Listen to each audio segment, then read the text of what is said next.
Heute möchte ich Ihnen grundsätzlich etwas zum Thema Genealogie, zum Thema Familienforschung erzählen. Wir werden immer gefragt, was sind die Beweggründe für Menschen, uns zu beauftragen? Was interessiert jemanden, seine Vorfahren, die vor 300 oder 400 Jahren gelebt haben, in Erfahrung zu bringen?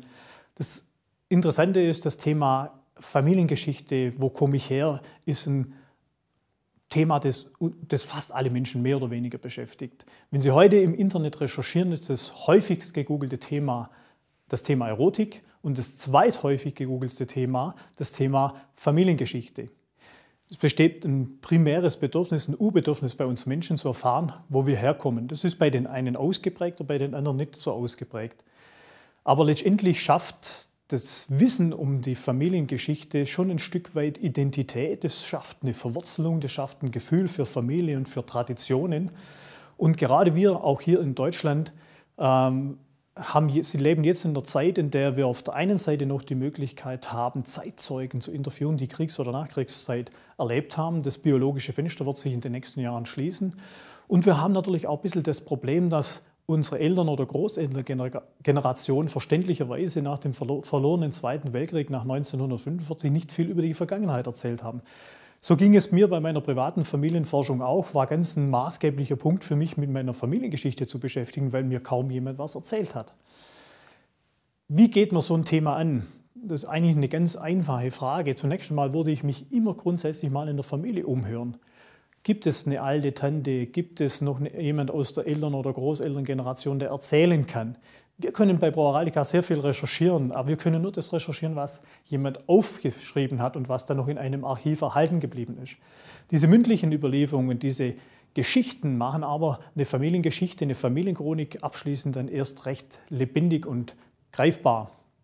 Deshalb unterhalten Sie sich mit Familienmitgliedern, mit den Älteren, schauen Sie Fotoalben an, beschriften Sie diese alten Bilder. Wir haben schon so oft tolle Fotoalben eingereicht bekommen, wo halt niemand mehr sagen kann, wer auf den Bildern zu sehen ist. Insofern sind diese Bilder dann eigentlich für uns nicht mehr verwertbar, die sind wertlos. Die haben noch einen gewissen emotionalen Wert, aber das war es dann auch.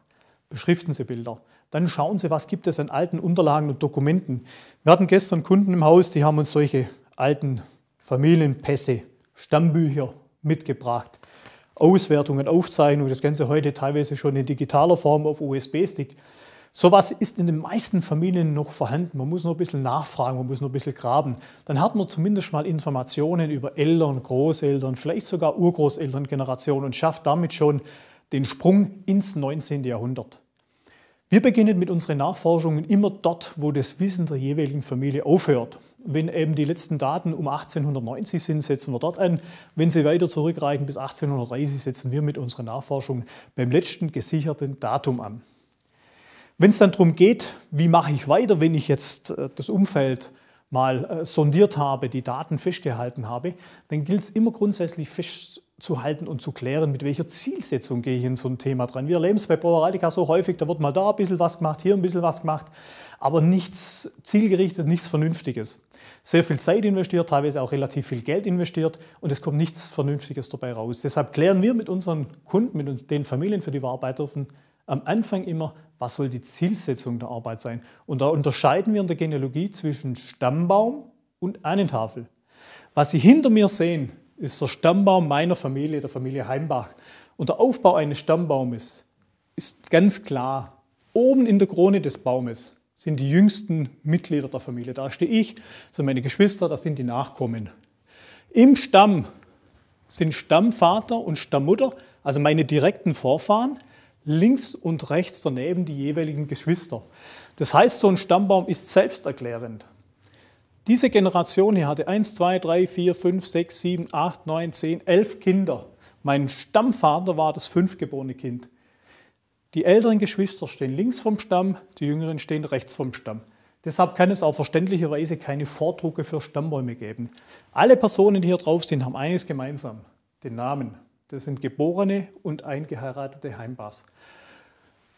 In vielen Fällen ist das der Einstieg in eine Familienforschung, weil das natürlich der Name ist, mit dem man sich beschäftigt, mit dem man sich identifiziert, den man 100 Mal am Tag unter Umständen irgendwo signiert. Ist natürlich eine sehr patriarchale Betrachtung einer Familiengeschichte. Im Gegensatz dazu gibt es die Ahnentafel. Das dürfen Sie sich so vorstellen. Der Aufbau ist hier genau andersherum. Die noch lebenden Generationen stehen unten. Das heißt, das sind die Kinder des Auftraggebers. Hier ist er, hier ist seine Frau, sein Vater, seine Mutter, ihre Eltern. Jetzt hat jeder 2 biologische Erzeuger, insofern verdoppelt sich bei einer Ahnentafel die Anzahl der Personen auf jeder Generationsebene. Man hat 2 Eltern, 4 Großeltern, 8 Urgroßeltern, 16, 32, 64, 128 und so weiter und so fort. Die Namenslinie ist nur eine einzige Linie, die hier außen links hochgeht. Alles andere sind alles unsere genetischen Vorfahren. Das ist natürlich die breiteste Form, in der man Familienforschung betreiben kann. Wir sprechen hier auch von der Königin der Genealogie. Nicht selten kommt es vor, dass hier ein Teil sich in Württemberg abspielt, ein anderer Teil in Baden, ein dritter Teil in die Schweiz geht, ein vierter ins Elsass, ein fünfter nach Schlesien oder wo auch immer. Da sind wir teilweise mit 4, 5, 6 Mitarbeitern parallel am Recherchieren einer solchen Familiengeschichte. Darüber muss man sich am Anfang schon auch Gedanken machen, mit welcher Zielsetzung gehe ich so ein Thema an.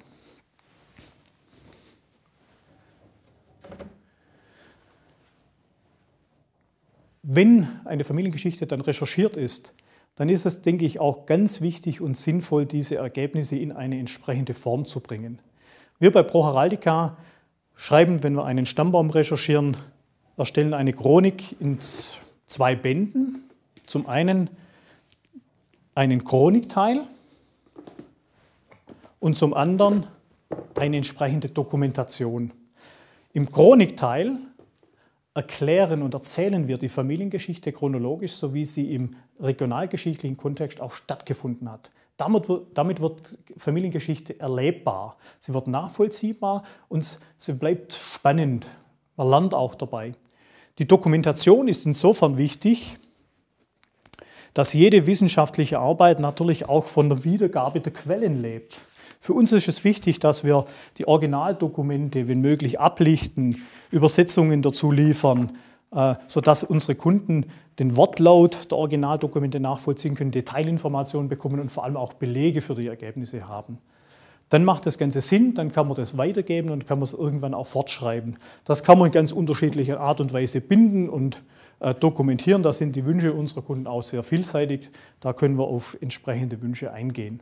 Das ist so die Vorgehensweise, die Herangehensweise, bevor wir tatsächlich in die Archive gehen. Die Archivarbeit, die Unwägsamkeiten, die Besonderheiten, die erkläre ich Ihnen gerne in einem separaten Video.